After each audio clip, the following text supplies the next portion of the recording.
إن الذين آمنوا والذين هادوا والنصارى والصابئين من آمن بالله واليوم الآخر وعمل صالحا فلهم أجرهم عند ربهم ولا خوف عليهم ولا هم يحزنون آمنت بالله صدق اللہ مولانا العظیم۔ معزز و مکرم سامعین، کروڑا بار شکر ہے اس پروردگار عالم کا کہ جس نے آج کی صبح ہمیں پھر سے زندگی عطا فرمائی اور ہمیں یہ سعادت اور توفیق دی کہ ہم اپنے پروردگار کے ہاں آ کر سجدہ ریز ہوئے۔ اللہ تعالیٰ ارشاد فرماتا ہے ان الذین آمنوا، بے شک وہ لوگ جو ایمان لائے نبی اکرم صلی اللہ تعالیٰ علیہ وآلہ وسلم کی ذات مبارکہ پر، والذین ہادوا، اور وہ لوگ جو یہودی ہوئے، والنصارى، اور جو نصارہ ہوئے، والصابئین، اور وہ جو ان تمام مذاہب سے ہٹ گئے صابین لوگ تھے، جتنا بھی ہیں، فرمایا ان میں سے من آمن باللہ، ان میں سے جو کوئی بھی ایمان لایا اللہ پر، والیوم الآخر، اور آخرت کے دن پر، وعمل صالحا، اور نیک اعمال کیے، اللہ پر ایمان، آخرت کے دن پر ایمان اور نیک اعمال کیے، فلہم اجرہم عند ربہم، بس ان کے لیے ان کے رب کے پاس بہت بڑا اجر ہے، ان کے رب کے پاس ان کے لیے اجر ہے، ولا خوف علیہم ولا هم یحزنون، نہ ان پر کوئی خوف ہے نہ وہ غم زدہ ہوں گے۔ دنیا کے اندر بھی کسی قسم کا کوئی خوف نہیں، آخرت میں بھی غم زدہ یہ نہیں ہوں گے۔ اللہ تعالیٰ ہر لحاظ سے انہیں خوشیاں عطا کرے گا، اور اس کے علاوہ اللہ کے پاس ان لوگوں کے لیے بہت بڑا اجر ہے، وہ انہیں اجر عطا کرے گا، نعمتیں عطا کرے گا بہت بہت زیادہ۔ تو جو کوئی بھی ہے انسان، وہ کسی بھی قبیلے سے تعلق رکھتا ہے، جیسی بھی اس کی شکل و صورت ہے، جس طرح کی اس کی تعلیم ہے، جیسا کیسا بھی کاروبار ہے، جو بھی ہے، اس سے کوئی سروکار نہیں ہے۔ اللہ کے ہاں برتری کا معیار تقویٰ ہے، ایمان لے آیا، نیک اعمال کیے، بنیادی یہ دو شرطیں یاد رکھیں، ایمان اور نیک اعمال۔ الحمدللہ ہم مومن ہیں، مسلمان ہیں، ایمان لے آئے ہیں، اعمال کے حوالے سے ہم بہت کمزور ہیں، اس طرف ہم متوجہ رہیں۔ ایمان کی وجہ سے یقیناً ہمیں جنت میں جانا ہے، اعمال کی وجہ سے ممکنہ صورت ہے کہ وہ ہمارے غلط اعمال کو، برے کردار کو، ہماری گناہوں کو، ہماری خطاؤں کو، ہماری لغزشوں کو معاف کر دے، یہ ممکن ہے، وہ بہت مہرباں ہے۔ ممکن ہے کہ وہ عدل کر لے اور وہ ہمیں اس کی سزا دے دے، تو یہ بہت مشکل ہوگا۔ تو لہٰذا ایمان اور نیک اعمال یہ بنیادی چیزیں ہیں، دو یہ بنیادی اصول ہیں دنیا اور آخرت کی زندگی کے لیے آرام و سکون حاصل کرنے کے جو ہیں۔ اگر ہم چاہتے ہیں کہ دنیا اور آخرت میں ہم مطمئن رہیں، سکون میں رہیں، آرام میں رہیں، عیش و عشرت میں رہیں، خوف سے غم سے دور رہیں، اطمینان میں رہیں، تو پھر ایمان تو لے آئے۔ اللہ نے ایمان کی دولت تو ہمیں عطا کر ہی دی ہے، اعمال کو بہتر کریں، اچھے سے اچھے اعمال کریں، حسن اخلاق پیدا کریں، لڑائی جھگڑوں سے دور رہیں، معاف کرنا سیکھیں، ہمیشہ معاف کرنا سیکھیں۔ ہم لوگوں کی طبیعت ہے آج کل ویسے بھی معاشرے کے اندر یہی ہے کہ ہم سمجھتے ہیں کہ بس ہم بڑے حسن اخلاق والے ہیں، ہمارا اخلاق کمال ہے۔ اس کی وجہ کیا ہوتی ہے؟ مثال کے طور پہ میں مقتدیوں کے ساتھ بڑا حسن اخلاق سے پیش آؤں، پیار محبت سے پیش آؤں، یہ میرے حسن اخلاق کا کوئی کمال تو نہیں ہے۔ آپ تو میرے مقتدی ہیں، آپ مجھے عزت دیتے ہیں، پیار دیتے ہیں، ادب کرتے ہیں، احترام کرتے ہیں، میں کس طرح سخت لہجہ اور سنگین انداز سے آپ کے یہاں پیش آؤں گا؟ میں نے آپ کے ساتھ پیار محبت کے ساتھ پیش آنا ہے۔ آپ سے ہٹ کے کوئی ایسا آدمی ہے جس کا میرے ساتھ کوئی تعلق نہیں، جو مجھے جانتا نہیں، جس کا میرے ساتھ کوئی لین دین نہیں ہے، اس کے ساتھ، اور وہ میرے ساتھ عجیب رویہ رکھے، سخت لہجہ اپنائے اور میرے ساتھ بد اخلاقی کے ساتھ پیش آئے، اس کے ساتھ میں حسن اخلاق سے پیش آؤں نا، یہ ہے دراصل حسن اخلاق۔ آپ لوگ یہ یاد رکھیں، آپ لوگ سمجھیں نا بھئی ہمارا حضرت کے ساتھ بڑا حسن اخلاق ہے، یہ آپ لوگوں کا حسن اخلاق نہیں، میں آپ لوگوں کا امام ہوں، خطیب ہوں، آپ پر لازم ہے ہمارا ادب کرنا، احترام کرنا، پیار محبت سے پیش آنا، یہ ادب ہے۔ مزہ تو تب ہے کہ آپ اپنے ڈرائیور کو، اپنے گھر کے اندر کام کرنے والے کو، اپنے مزدور کے ساتھ حسن اخلاق سے پیش آئیں۔ گھر میں خواتین کام کرتی ہیں، کسی سے برتن ٹوٹ گیا، کسی سے غلطی ہو گئی، کوئی لیٹ آئی وغیرہ وغیرہ، ان کے ان چھوٹی چھوٹی خطاؤں پر آپ حسن اخلاق سے پیش آئیں، معاف کریں نا، تب پتہ چلے۔ کوئی آپ کے ساتھ ایسا تعلق ہے، یعنی خاص کوئی تعلق نہیں ہے، وہ آپ کے ساتھ بد اخلاقی سے پیش آتا ہے، آپ اس کے ساتھ حسن اخلاق سے پیش آئیں نا، یہ ہے دراصل حسن اخلاق۔ کسی کے ساتھ یعنی کوئی حسن اخلاق سے ہمارے ہاں پیش آتا ہے، اس کے ساتھ اچھا رہنا، حسن اخلاق سے رہنا، یہ حسن اخلاق نہیں ہے، یہ اس کے پیار کا جواب ہے، اس کے پیار جو وہ ہمیں اخلاق کے ساتھ ہمارے ساتھ پیش آ رہا ہے، ہمیں پیار دے رہا ہے، ہمیں عزت دے رہا ہے، اس کا بدلہ ہے یہ۔ حسن اخلاق یہ ہے کہ کوئی بد اخلاقی سے پیش ہے، اس کے ساتھ حسن اخلاق سے پیش آنا، یہ ہے حسن اخلاق۔ تب پتہ چلے گا کہ ہماری طبیعت کے اندر کتنا پیار ہے، کتنا محبت ہے، کتنا ہم معاف کرتے ہیں، کس قدر ہم درگزر کرتے ہیں۔ اللہ کے نبی صلی اللہ علیہ وسلم کا انداز دیکھ لیں، کس قدر ظلم و ستم ہوئے، کیا کچھ نہیں ہوا، معاف کیا ہر دور کے اندر۔ تو لہٰذا بہترین ایمان کے بعد اعمال میں سے بہترین عمل حسن اخلاق ہے، معاف کرنا ہے، ہمیشہ یہ یاد رکھیں۔ فرمایا وَإِذْ أَخَذْنَا مِيثَاقَكُمْ وَرَفَعْنَا فَوْقَكُمُ الطُّورَ، اور یاد کرو کہ جب ہم نے تمہارے ساتھ وعدہ کیا، یہ تھے بنی اسرائیل سے یہ خطاب ہو رہا ہے، ہم نے تمہارے ساتھ وعدہ کیا تھا، وَرَفَعْنَا فَوْقَكُمُ الطُّورَ، اور ہم نے تم پر پہاڑ کو بلند کر دیا تھا۔ یعنی پہاڑ یہ قوم مان نہیں رہی تھی، ہر درمی کر رہی تھی، اچانک پہاڑ اٹھا کے ان کے اوپر کر دیا تھا کہ تم پر گرا دیا جائے گا، تم یہاں اس کے اندر دبے جاؤ گے، پوری بستی کی بستی، تمہارا پورا علاقہ تباہ و برباد ہو جائے گا۔ اب جب انہوں نے دیکھا ڈر کی وجہ سے یہ فی الفور مانے، تو اللہ نے فرمایا خُذُوا مَا آتَيْنَاكُمْ بِقُوَّةٍ، تو پکڑو اس کو مضبوطی کے ساتھ جو ہم تمہیں عطا کر رہے ہیں، اللہ کا یہ کلام ہے، اسی کو ہم مضبوطی کے ساتھ تھام لیں، اسی سے جو زندگی اصول مل رہے ہیں انہی کو ہم مضبوطی سے پکڑیں، اسی سے ہم اصول زندگی لیں، جینے کا طریقہ لیں، جینے کا سلیقہ لیں، تو حسن ہے زندگی کے اندر، دنیا اور آخرت کی زندگی کے اندر۔ تو فرمایا کہ تم اس کو مضبوطی کے ساتھ تھام لو، مضبوطی کے ساتھ پکڑ لو، وَاذْكُرُوا مَا فِيهِ لَعَلَّكُمْ تَتَّقُونَ، اور تم اسے ہمیشہ اس کو یاد رکھو، اس لیے تاکہ تم متقی پرہیزگار بن جاؤ۔ تو اللہ کی طرف سے جب بھی کوئی کتاب ملتی ہے، کوئی صحیفہ ملتا ہے، انبیاء آتے ہیں، تو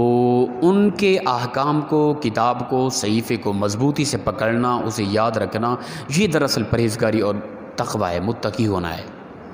اور انسان جب اللہ کے کلام کو پڑھتا ہے، مثال کے طور پہ ہم ریگولر کوشش کریں، قرآن پاک کی تلاوت کریں، اس کو ترجمہ تفسیر کے ساتھ سمجھنے کی کوشش کریں، ٹھیک ہے نا۔ یہ بھی اچھی ہے کہ باقاعدہ جو ریگولر درس قرآن سنتے ہیں، کچھ سمجھ نہ آئے نا، تب بھی دل میں نور ایمان پیدا ہوتا ہے۔ یہاں بیٹھنا اللہ کی رحمت کے حصہ ملنے سے خالی نہیں ہے، ضرور اجر و ثواب ملتا ہے، ضرور انسان کو اللہ کی رحمت سے حصہ ملتا ہے۔ بعض اوقات ہوتا ہے کہ ہم سمجھا نہیں پاتے، بعض اوقات ہوتا ہے کہ کچھ لوگ سمجھ نہیں پاتے، دونوں طرف سے یہ کمزوریاں انسانی فطرت ہے، لیکن اللہ کی رحمت سے حصہ ضرور ملتا ہے، انسان کو اجر و ثواب ضرور ملتا ہے، یاد رکھیں۔ کبھی یہ نہ سوچا کریں کہ یار بیٹھتے ہیں حضرت، گفتگو کرتے ہیں، تھوڑا مشکل انداز ہوتا ہے، کوئی الفاظ سمجھ نہیں آتے، فائدہ ہی کیا ہے بیٹھنے کا، ایسی بات بالکل غلط ہے، فائدہ ہی فائدہ ہے، یاد رکھیں۔ کچھ سمجھ آئے یا نہ آئے، یہاں بیٹھنا اجر و ثواب سے خالی نہیں ہے، اللہ کی رحمت برس رہی ہے، اس کے قرآن کا درس ہو رہا ہے، حدیث مبارکہ بیان ہو رہی ہے، اس سے بڑی خوبصورت بابرکت محفل اور کون سی ہو سکتی ہے؟ تو لہٰذا ہم کوشش کریں، ریگولر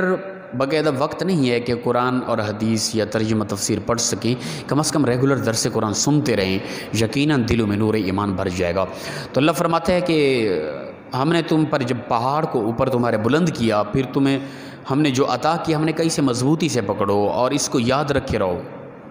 ممکن صورت ہے کہ تم متقی بن جاؤ، ثم تولیتم من بعد ذلک، پھر تم اس کے بعد پھر گئے۔ بنی اسرائیل کی قوم ہر درم قوم تھی، مانتی پھر جاتی، اللہ کا عذاب آتا پھر کہتے کہ ہم معافی چاہتے ہیں، ہم آئندہ نہیں کریں گے، اللہ تعالیٰ پھر معاف کر دیتا، پھر وہ ہر درم ہو جاتی، پھر جاتی۔ یعنی کائنات کے اندر جو سب سے بڑی ہر دھرم قوم گزرے نا، وہ بنی اسرائیل کی قوم تھی،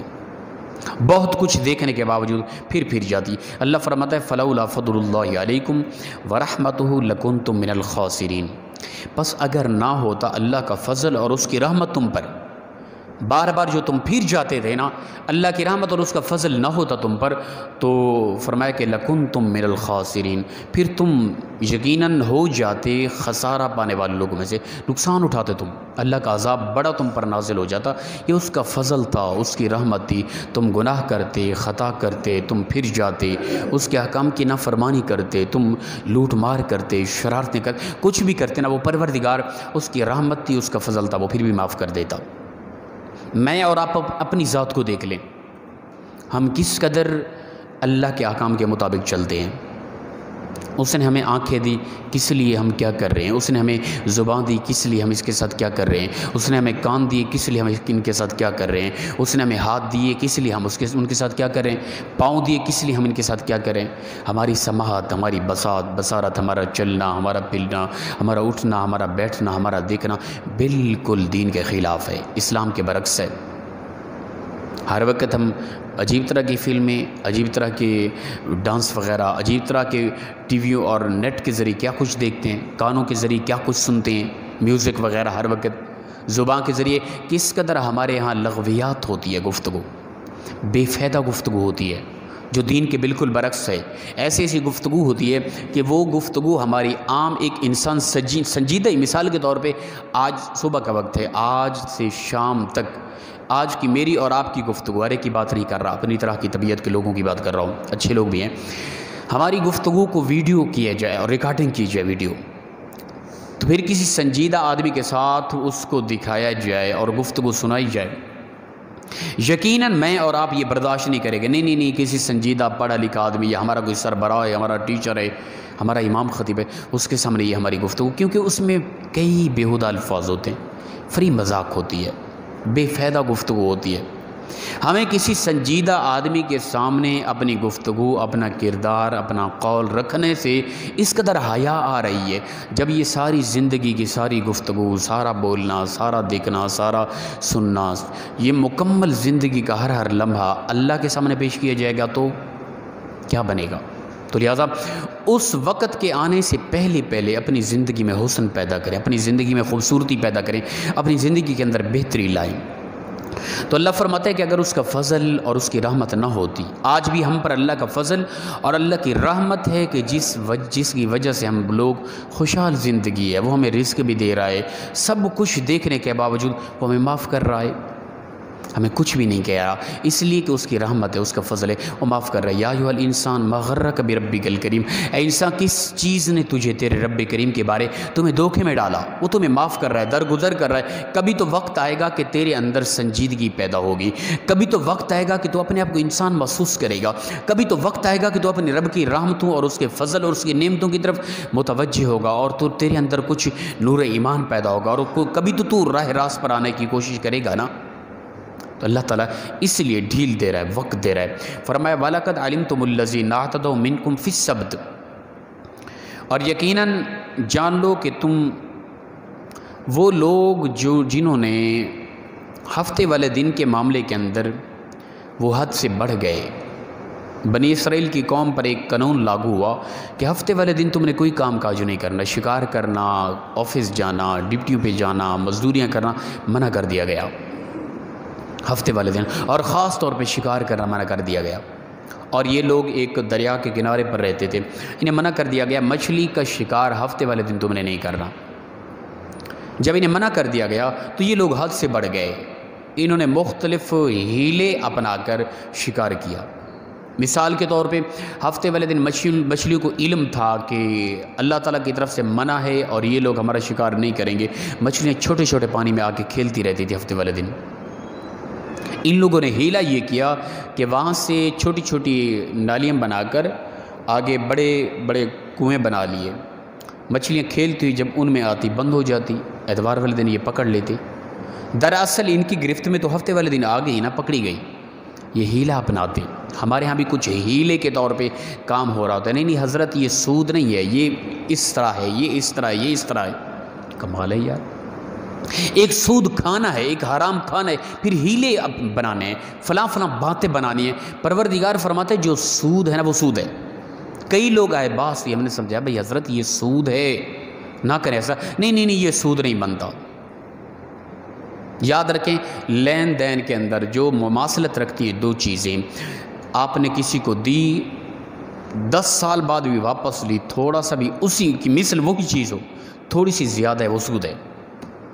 بس اس کے علاوہ اور کوئی بات نہیں ہے۔ آپ ہیلے بنائیں جو کریں وہ سود ہے، وہ حرام ہے۔ تو وہ لوگ بھی ہیلا کرتے تھے، ہیلا کر کے اس کو حلال سمجھ کے کھاتے تھے۔ پروردگار کی طرف عذاب کیا آیا؟ اللہ فرماتے ہیں فَقُلْنَا، ہم نے کہا لہم ان کے لیے، کونوا قِرَدَةً خَاسِئِينَ، بندروں کی شکل میں بدل جاؤ۔ تو ہم نے ان کی شکلوں کو مسخ کر دیا، بدل دیا، بندروں کی شکل میں تبدیل ہو گئے۔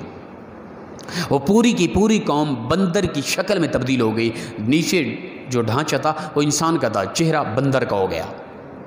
اس قدر ذلیل قسم کا عذاب مسلط کر دیا گیا۔ تو اس پروردگار کی پکڑ بڑی سخت ہے، ان ربک لشدید، فرمایا اس کی پکڑ بہت سخت ہے، وہ جب پکڑتا ہے نا پھر کوئی چھڑانے والا نہیں ہوتا۔ تو لہٰذا آج ہم دیکھیں کہیں ہم غلط راہوں پر، کہیں کوئی ہمارا کردار ایسا تو نہیں ہے کہ جس کی وجہ سے کبھی اس کی پکڑ ہو جائے تو کیا کریں گے؟ تو فرمایا ہم نے انہیں پھر ہوا یہ کہ کچھ دنوں تک وہ بندر کی شکل میں رہے، پھر ذلیل و خوار ہو کے وہ اپنے گھروں میں سارے کے سارے مر گئے۔ ہیلا بنا کر وہ حرام چیز کو حلال کر کے استعمال کرتے تھے، جو اللہ نے روکا تھا اس کے خلاف کرتے تھے۔ اللہ فرماتا ہے فَجَعَلْنَاهَا نَكَالًا لِمَا بَيْنَ يَدَيْهَا وَمَا خَلْفَهَا، پس ہم نے بنا لیا ان کے اس قصے کو، یہ ان کی اس یعنی نافرمانی کی وجہ سے آنے والے عذاب کو ہم نے موجودہ لوگوں کے لیے اور آنے والے لوگوں کے لیے عبرت بنا دیا۔ ٹھیک ہے نا، جو غلط لوگ ہیں اس طرح کرنے والے ہیں ان کے لیے عبرت ہے، وَمَوْعِظَةً لِّلْمُتَّقِينَ، اور متقی پرہیزگار لوگوں کے لیے نصیحت ہے۔ ہم متقی لوگ ہیں نا، ہمارے لیے ایک نصیحت ہے کہ کبھی خطا نہ کرنا، جو رب تعالیٰ نے منع کیا اس سے رک جاؤ، کبھی اپنی طبیعت اپنے عقل کی غلامی نہیں کرنی۔ نہیں جی، ہماری عقل تسلیم نہیں کرتی، ہماری طبیعت نہیں مانتی۔ اسلام اگرچہ کہہ رہا ہے ہماری طبیعت نہیں مانتی، ہماری عقل نہیں مانتی۔ بھئی عقل کی غلامی نہیں آنا، ہم نے اسلام کی غلامی میں آنا ہے۔ اکثر اوقات ہوتا ہے کہتے ہیں نہیں جی حضرت ہمارا عقل نہیں مانتا، ہماری طبیعت نہیں مانتی، تو لہٰذا ہم نے جینا ہے اپنی طبیعت اپنی عقل کے مطابق۔ تو عقل تو بہت کچھ کہتی ہے، عقل کی اوقات ہے کیا اسلام کے حکام کے سامنے؟ تو لہٰذا جب بھی ہم نے دیکھنا ہے عقل کی طرف نہیں، طبیعت کی طرف نہیں، طبیعت مانے یا نہ مانے، عقل مانے یا نہ مانے، ہم نے غلامی اپنی طبیعت کی، اپنی عقل کی، اپنی ذات کی نہیں کرنی، ہم نے غلامی رسول اللہ صلی اللہ علیہ وسلم کی کرنی ہے۔ اسلام ہمیں کیا کہتا ہے، کن چیزوں سے روکتا ہے، ہم نے رک جانا ہے۔ کئی لوگ سوالات اٹھاتے ہیں حضرت ایک بندہ غریب ہے، اس کے پاس کچھ نہیں ہے، کھانا پینا نہیں ہے، وہ بڑا پریشان ہے، تو وہ سود کے علاوہ کچھ ملتا نہیں ہے، تو یہ تو مجبوری ہے، لہٰذا ایک عقل کی غلامی ہے، عقل اور طبیعت کا ماننا ہے۔ ایسا نہیں ہے، اللہ کا یہ جہاں وسیع ہے، محنت تو کرو، کوشش تو کرو، کیا کچھ نہیں ہے؟ تو لہٰذا اس طرح کے ہیلے بنا کر، اس طرح کی باتیں بنا کر اپنی طبیعت اپنی عقل کی غلامی کرنے والے لوگ جو ہوتے ہیں ان پر اللہ کے اس طرح کا قہر نازل ہوتا ہے۔ تو اس طرف ہم متوجہ ہوں، دعا ہے پروردگار مخلصانہ انداز میں ہم سب کو عمل کی توفیق عطا فرمائے۔ وآخر دعوانا ان الحمد للہ۔